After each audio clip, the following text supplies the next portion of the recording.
पलामू में उच्च शिक्षा का मंदिर नीलांबर पीताम्बर विश्वविद्यालय, जिसकी मातृत्व की उपाधि पाया है गणेशलाल अग्रवाल महाविद्यालय। एक महाविद्यालय जिसे मातृत्व की उपाधि मिली, लेकिन 55 साल बाद अगर मौका मिला कि नैक में ग्रेजुएशन हो तो उसमें भी सी ग्रेड।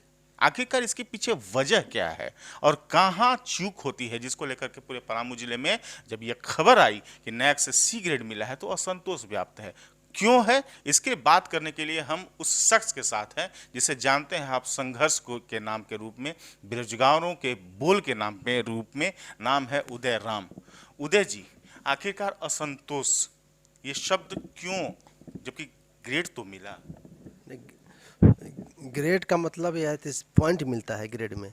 जैसे जीएलए कॉलेज को मिला 1.7, 3 से अगर भागता तभी इसका अनुदान बेसी मिलता, अनुदान इसका कम मिलेगा।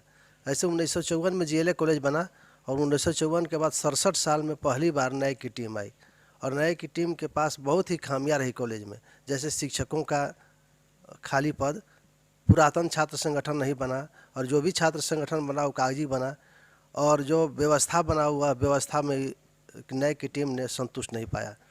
आखिर जीएलए कॉलेज को सी ग्रेड ही क्यों मिला? सी ग्रेड मिलने से जीएलए कॉलेज का अनुदान में कमी आएगी। और पहले भी हम लोगों ने कई बार कहा है कि विश्वविद्यालय प्रशासन के कि सकारात्मक सोच के साथ काम कीजिए, स्टेडियम बनाइए। 1,74,00,000 रुपया स्टेडियम बनने के लिए आया, टेंडर भी हुआ, सारा चीज़ हुआ, लेकिन आज तक अधूरा है। नए की टीम ने उस पर भी असंतोष जताया। और जहाँ तक विश्वविद्यालय का बात है तो विश्वविद्यालय भी प्रशासन कॉलेज के साथ नाइंसाफ़ी करता है। समय समय पर कभी विश्वविद्यालय के अधिकारी समय पर निरीक्षण नहीं करते। अगर कॉलेज में जगह शिक्षक नहीं है तो कॉलेज के टीचर को क्लास लेना चाहिए था। विश्वविद्यालय में अच्छे अच्छे पदाधिकारी जब आते हैं, वीसी और प्रो वीसी, तो उनको भी क्लास लेना है। सरकार का यह आदेश है। माननीय राज्यपाल महोदया भी कह चुके हैं कि जब क्लास खाली है तो वहाँ पर विश्वविद्यालय के कोई अधिकारी क्लास ले सकते हैं। इसके बाद भी विश्वविद्यालय इतना बनने के बाद भी अभी तक कोई भी क्लास लेता नहीं है। और रंग पेंट का जहाँ तक बात है, 32 लाख रुपया में भी उचित उसका सप्लाई नहीं हो सका, मैंने उसका पेंट पुचारा नहीं हो। वो तो हमारे पास प्रमाण भी है, हमने ये चीज खबरें के माध्यम से दिखाया भी है कि जिस तरह से फाइबर ब्लॉक जो बिछाना चाहिए, न गड्ढे किए गए, न कोई ऐसा कुछ, सिर्फ और सिर्फ उसे रख करके बालू पर बिछा करके और उसको दोनों तरफ से सीमेंट से पैक कर दिया गया। आखिरकार इसके पीछे मंशा क्या होती है? 32-33 लाख रुपए मिले हैं उसके बावजूद, जबकि उससे कम तो जेएस कॉलेज को मिला था। और इसका मतलब है कि साहब कुछ न कुछ पैसे आपसी लोग बांट लिए।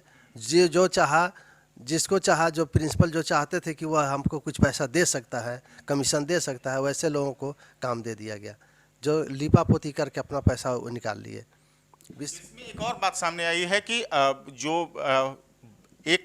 2 लाख से ऊपर के जो राशि को खर्च करने हैं उसके लिए टेंडर होना है, लेकिन टेंडर करने के बजाय विभाग को, यानी कि हर एक डिपार्टमेंट को अलग अलग काम दे दिया गया, उसके तहत राशि का बंदर बांट कर दिया गया।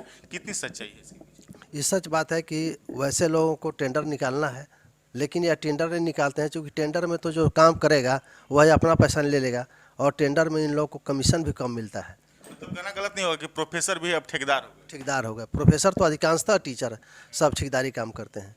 ऐसे आप जीएलए कॉलेज के अधिकांश टीचर में चले जाइएगा, जहाँ हिंदी विभाग का है, कुड़ुक है, उस विषय से अगर 5 साल की उपलब्धि मांगा गया तो एकमात्र सेमिनार इन लोगों ने दिखाया, और कुड़ुक में तो एक भी सेमिनार नहीं हो सका। तो ऐसी स्थिति में है कि जो पॉलिटिकल साइंस, इंग्लिश डिपार्टमेंट होगा, इतिहास होगा, वो सब तो उन लोग को पैसा कम मिलता है, उन लोगों को तो सेमिनार करिए नहीं सकता है। लेकिन जिसको पैसा मिला वह सेमिनार कर भी नहीं पाया। नैक की टीम ने उस पर मात्र 0.7 दिया है। कितना बड़ा दुख की बात है कि एक 67 साल में कॉलेज में आया भी नैक की टीम, वह अभी सी ग्रेड मिला। सी ग्रेड से मिलने से कॉलेज की कोई विकास नहीं हो पाएगा, इनका विकास अवरुद्ध है और अनुदान की राशि कम मिलेगी। आमतौर पे अगर हम गणेश लाल अग्रवाल विद्यालय की बात करें, जो जैन लाल दीक्षित के समय में जिस तरह से भवन का स्वास्तिक रूप दिया गया था, जिस तरह से बड़ी सोच थी, 82-84 एकड़ का प्लॉट था, किस रूप में डेवलप करने की जरूरत थी और क्या आखिरकार चूक हो गई कि आज वही हालत में वही जर्जरता दिखाई पड़ती है जीएलए कॉलेज? कुछ तो जीएलए कॉलेज की ज़मीन को बगल के लोगों ने दाब लिया है, अधिकरण कर लिया, जो दिया भी वह भी अतिक्रमण कर लिया। और जितना काम इन लोगों को विश्वविद्यालय को करना चाहिए था उसके सोच के साथ, लेकिन वह नहीं कर पा रहे हैं। अगर यह होता तो विश्वविद्यालय का आज स्थिति ऐसा नहीं रहता। चूँकि जब 54-55 में जब कॉलेज बना, उस समय जयन दीक्षित जब क्लास होता था कि लड़के लोग प्रोफेसर के देख करके डर के मारे क्लास में चल जाते थे। आज स्थिति है कि कॉलेज टीचर रहते हैं बाहर में, लड़के रहते हैं भीतर में और टीचर रहते हैं बाहर। तो लड़के जब पढ़ाई नहीं होगा तो आखिर कॉलेज क्यों जाएगा लड़का लोग। कौन दोषवार है? शैक्षणिक वातावरण नहीं बन पा रहा है उसका? शैक्षणिक माहौल नहीं बन पा रहा है। विश्वविद्यालय के छात्र, कॉलेज प्रशासन भी दोषी है, इसमें स्टूडेंट भी दोषी हैं। क्योंकि कॉलेज में जब जाएंगे, अगर नहीं जाते हैं तो आप जाकर कहिए टीचर को कि आप क्लास लीजिए। क्लास इन लोग लेना चाहता भी नहीं है और लड़का पढ़ना भी नहीं चाह रहा है। छात्र संगठन सिर्फ आंदोलन के नाम पर कुछ न कुछ, वो तो सिर्फ छात्र संगठन बना, कॉलेज में चले गए, अध्यक्ष उपाध्यक्ष हो गए, कुछ न कुछ इन लोगों को तरजीह मिल गया, इसलिए अपना समय बिता दिए। नहीं तो एक यूनिवर्सिटी का एक इसी समय GLA कॉलेज में शैलेंद्र कुमार जी थे सचिव, उनके समय में कॉलेज का कोई टीचर बरामदा पर नहीं घूमता था। सारे टीचर अपने अपने घंटी लगते ही क्लास में चले जाते थे। आज स्थिति ऐसा है कि वो लड़के क्लास में रहेंगे तो टीचर को खोजते हैं कि कहाँ गए। तो इसमें तो स्टूडेंट यूनियन भी दोषी है, सारे लोग इसमें कुल न कुल थोड़ा बहुत दोषी है। विश्वविद्यालय को लेकर के जब विश्वविद्यालय गठन हुए, आज 11 साल पूरे हो चुके हैं, उम्मीदें जगी थी कि अब GLA कॉलेज, अब GS कॉलेज, इसका इन सब का एक नया जीर्णोद्धार होगा, नए रूप में विकास होगा। कहाँ नीलांबर पीताम्बर विश्वविद्यालय की जो आधारशिला थी वो पीछे छूट गई, उसका उद्देश्य पीछे छूट गया? नीलांबर पीताम्बर विश्वविद्यालय में पहली बार 2009 में मात्र एक विश्वविद्यालय में कुलपति आए, सलील रहे, जो उनके पास सोच थी। बाकी जितने भी कॉलेज के VC आए, प्रो VC आए, उनके पास सोच नहीं हुआ, सिर्फ आए और कमा करके चलते बने।